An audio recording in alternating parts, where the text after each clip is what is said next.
안녕하십니까? 인베스터 매트릭스입니다. 오늘은 서흥이라는 기업에 대해서 알아보겠습니다. 몇몇 블로그나 유튜브에서 서흥을 여전히 캡슐 메이커로 소개하고 있습니다. 그러나 매출 구성으로 볼 때 이제는 건강기능식품 제조업체라고 부르는 것이 타당하다고 생각합니다. 건강기능식품 시장의 높은 성장성 때문에 향후 몇 년간 이 종목을 보유해도 좋겠다는 생각으로 이 기업을 소개해 드립니다.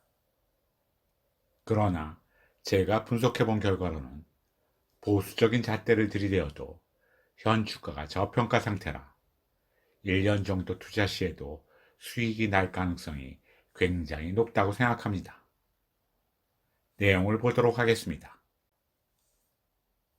먼저 이 회사가 무엇을 하는 회사인지 보도록 하겠습니다. 매출 구성을 보면 하드 캡슐이 29%, 건강기능식품이 43%, 이후로는 건기식이라고 표현하겠습니다. 젤라틴 등 원료가 16%, 그리고 기타 12%입니다. 하드 캡슐, 건기식, 젤라틴 등 원료, 이 세 부문이 매출의 88%를 차지합니다. 이 세 부문에 대해서 자세히 보도록 하겠습니다. 본격적으로 시작하기 전에 이 회사의 놀랄만한 경영성과 하나를 소개하겠습니다. 서흥은 최근 10년간 매출 역성장이 한 번도 없었습니다. 이는 삼성전자나 네이버도 이루지 못한 기록입니다. 이 성과 하나만으로도 관심을 가질 만하다고 생각합니다. 부문별로 자세히 들여다보도록 하겠습니다. 먼저 하드 캡슐 부문입니다. 서흥이 만드는 하드 캡슐은 다음과 같은 역할을 합니다. 캡과 바디로 구성된 원통 모양의 캡슐로서 캡슐 안에 담겨있는 내용물의 변질을 막아주고 내용물의 섭취와 인체 흡수를 용이하게 하는 역할을 합니다. 하드 캡슐은 의약품 관련 수요가 대부분이라 경기 변동에 크게 민감하지 않습니다. 경쟁 상황을 보도록 할까요? 국내 시장에서는 거의 독점으로 95%의 시장을 장악하고 있고 글로벌하게는 6에서 7% 시장 점유율을 확보하고 있습니다. 생산 시설은 국내에도 있고 베트남에도 있습니다.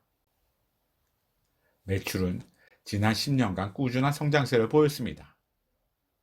2010년부터 2019년 기간 중 한 번도 역상장 없이 145%, 연평균으로는 10.4% 성장했습니다. 내수보다는 수출이 성장을 주도했습니다. 내수는 등락을 보이면서 같은 기간 중 58%, 연평균으로는 5.2% 성장했습니다. 반면에 수출은 같은 기간 중 한 번도 역성장 없이 189%, 연평균으로는 12.5% 성장했습니다. 평균 영업마진은 10% 후반을 유지하고 있지만 생산 공장별로 마진이 차이가 나는 걸로 알려져 있습니다.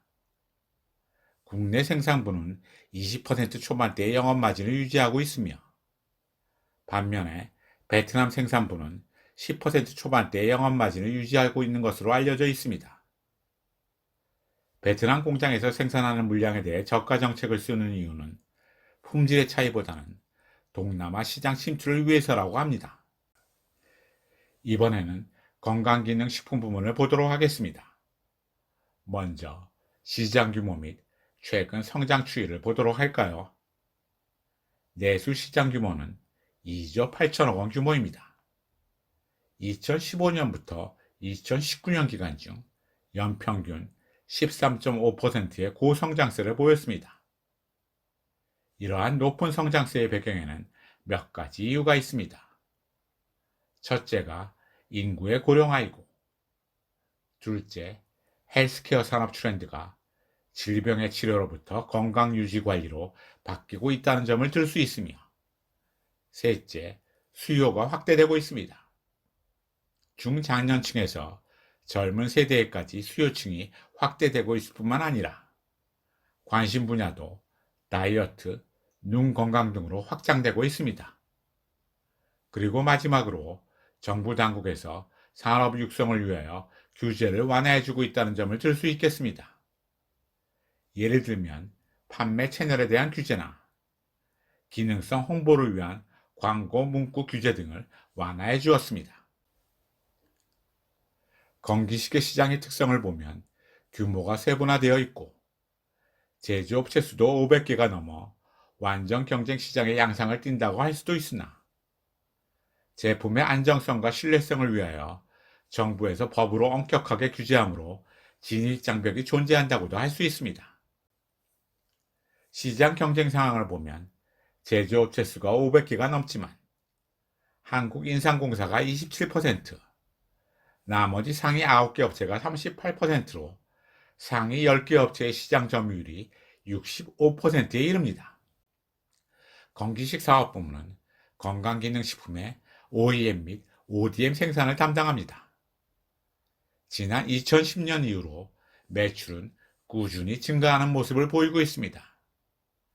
최근 9년간 311%, 연평균으로는 17% 성장했는데 성장의 축은 수출이 아니고 내수라고 할 수 있습니다.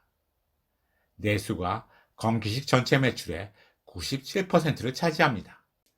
건기식 부문의 영업마진은 한 자릿수 후반대인 것으로 알려져 있습니다. 이는 최근 매출 성장에도 불구하고 50% 내외의 여전히 낮은 가동률 수준 때문입니다. 그러나 모멘텀 측면에서는 영업마진은 개선되는 추세입니다. 개선되고 있는 이유는 최근 매출 성장으로 가동률이 30% 수준에서 50% 내외 수준까지 올라갔기 때문입니다. 세 번째로 원료 부문을 보도록 하겠습니다. 원료 부문은 젤라틴 및 콜라겐을 생산 및 판매하는 사업 부문입니다. 젤라틴은 캡슐의 주 원료로 사용됩니다. 젤라틴 및 콜라겐은 제약, 화장품 및 식품 산업의 성장과 연관성이 높으며 건강 및 미용에 대한 관심이 높아짐에 따라 고성장을 지속하고 있습니다.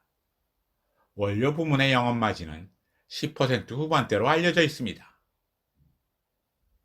원료 부문은 내수가 40%, 수출이 60%를 차지합니다.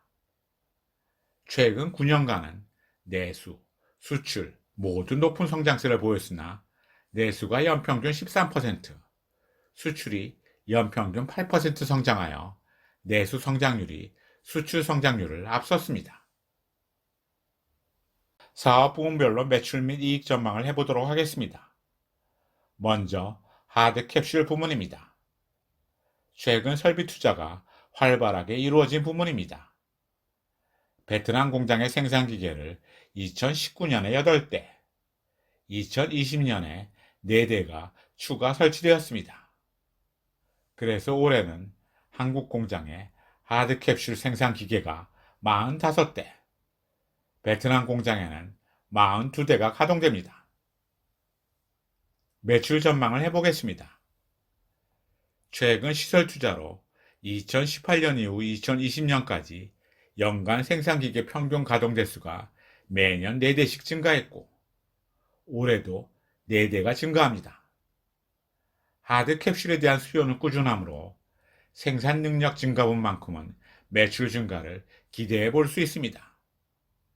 2018년 대비 2019년의 매출 증가 정도는 기대할 수 있을 것 같습니다. 이번에는 하드 캡슐 부문의 영업마진을 추정해 보도록 하겠습니다. 최근 시설 투자로 생산 설비의 베트남 비중이 커졌습니다.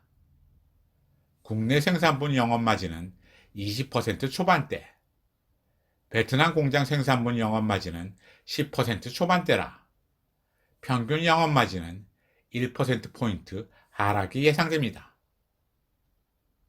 올해 영업이익을 추정해보면 생산시설 확대로 인한 매출 증가 및 영업마진 소폭 축소로 영업이익은 소폭 증가가 예상됩니다. 이번에는 건기식 사업 부문의 매출 및 이익 추정을 해보도록 하겠습니다. 먼저 매출을 보면 시장 수요 증가는 의심할 수가 없고 현재 가동률도 50% 내외로 높지 않은 수준이므로 매출은 예년 수준 성장률을 기대해도 될 듯합니다. 영업마진은 가동률 상승이 예상되므로 고정비 부담이 경감되어 영업마진이 개선될 것으로 예상되고, 그래서 영업이익은 매출 증가 및 영업마진 개선으로 큰 폭으로 증가할 것으로 예상합니다. 마지막으로 원료 사업 부문의 매출 및 이익 전망을 해보도록 하겠습니다. 먼저 매출을 보면 건강 및 미용에 대한 관심이 높아지면 젤라틴 및 콜라겐 수요는 커질 수밖에 없습니다. 그러나 가동률이 94%를 상회하고 있어서 매출 증가는 제한적일 수밖에 없습니다. 영업마진은 예년 수준을 유지할 것으로 보이므로 매출은 소폭 증가하고 영업마진은 작년 수준이 유지되어서 영업이익은 소폭 증가할 것으로 예상됩니다. 이상의 매출 및 영업마진 및 영업이익 전망을 요약 정리한 것이 아래의 표입니다. 하드 캡슐 부문은 매출 증가, 영업마진 소폭 축소로 영업이익은 소폭 증가할 것으로 기대되고, 건기식 부문은 매출 증가, 영업마진 개선으로 영업이익은 대폭 늘어날 것으로 예상되며, 원료 부문은 매출의 제한적 증가, 영업마진 유지로 영업이익은 소폭 증가할 것으로 추정됩니다. 종합적으로는 매출 증가, 영업마진은 작년 수준 유지로 영업이익 증가가 기대됩니다. 마지막으로 밸류에이션을 해보도록 하겠습니다. 12개월 선행 영업이익을 시총으로 나눈 비율 기준으로 2010년 12월부터 2018년 12월 기간 중 자료를 가지고 과거 주가 흐름을 보면 다음과 같습니다.